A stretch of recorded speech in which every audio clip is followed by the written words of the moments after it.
I would like you to take a moment to think back on your own educational experience and ask yourself if you spent most of your classroom days memorizing facts for a test or if you learned how to think critically for yourself.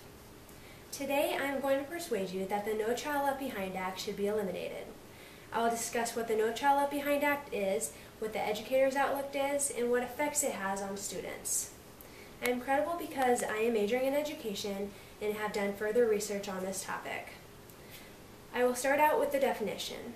The No Child Left Behind Act of 2001, signed into law by President Bush on January 8, 2002, was a reauthorization of the Elementary and Secondary Act, and the purpose of this act is to close the achievement gap with accountability, flexibility, and choice so that no child is left behind.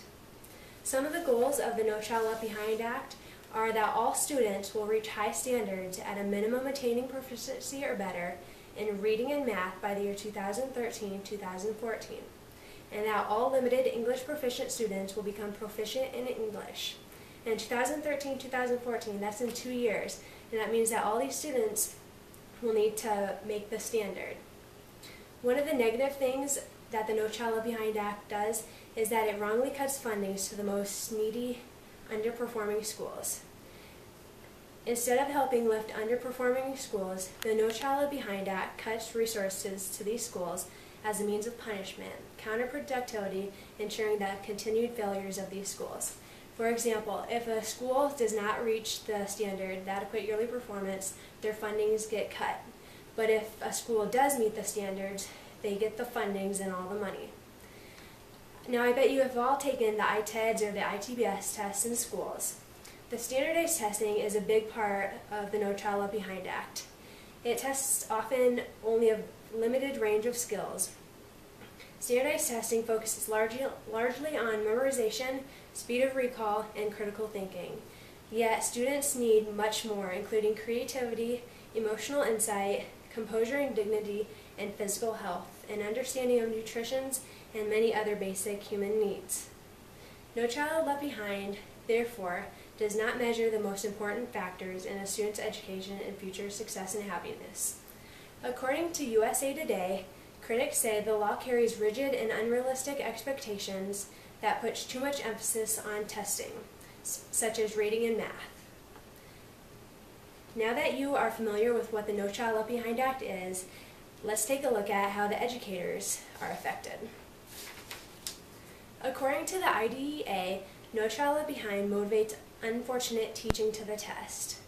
Since the teachers are accountable for these results, the teachers are forcing these students to learn this information. The focus on standardized testing, all students in the state take the same tests, such as the ITBS tests and ITEDs in Iowa.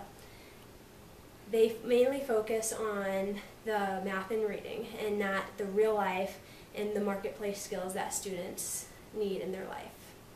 Another negative thing that the No Child Left Behind Act does is that it doesn't improve teaching. According to a recent 50-state survey by Teacher Networks, only 3% of teachers thought that it was helping them teach more effectively. That's only 3% of teachers thought it was more effective. Another reason, or another negative of the No Child Left Behind Act is that it motivates teachers to cheat. Now that's a bad thing to say, that it motivates teachers to cheat, but when accountability is based on test scores, teachers are often motivated to cheat by modifying student standardized tests so that more pass. And if students don't pass their standardized tests, teachers can lose their jobs because of these tests, such as they're not teaching the right information, they're not getting the students to learn the information.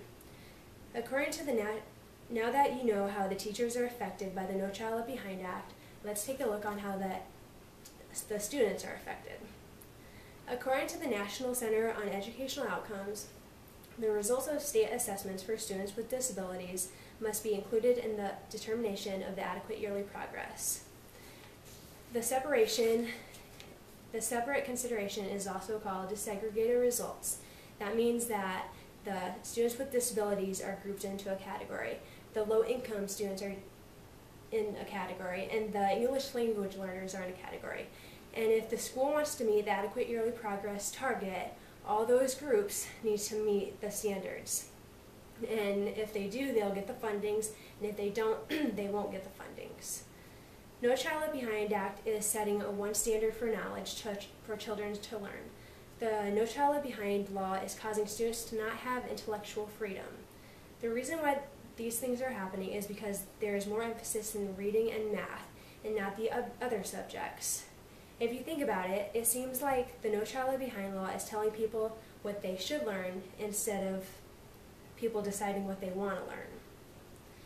Another negative thing about the No Child Left Behind law, that how it affects students, is there is an imbalance between students and how much attention they get from their teachers. For example, if students pass the assessments, they are good to go. But if students fail the assessments, they get more attention.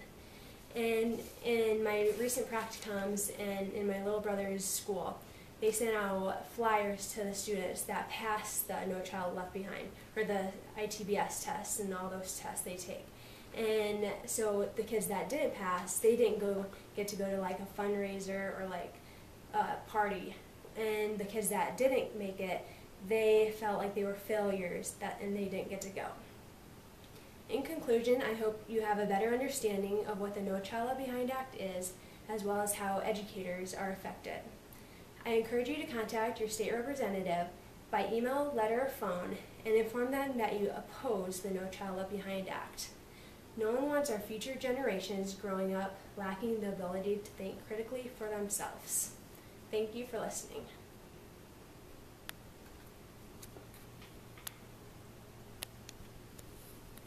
Let's see.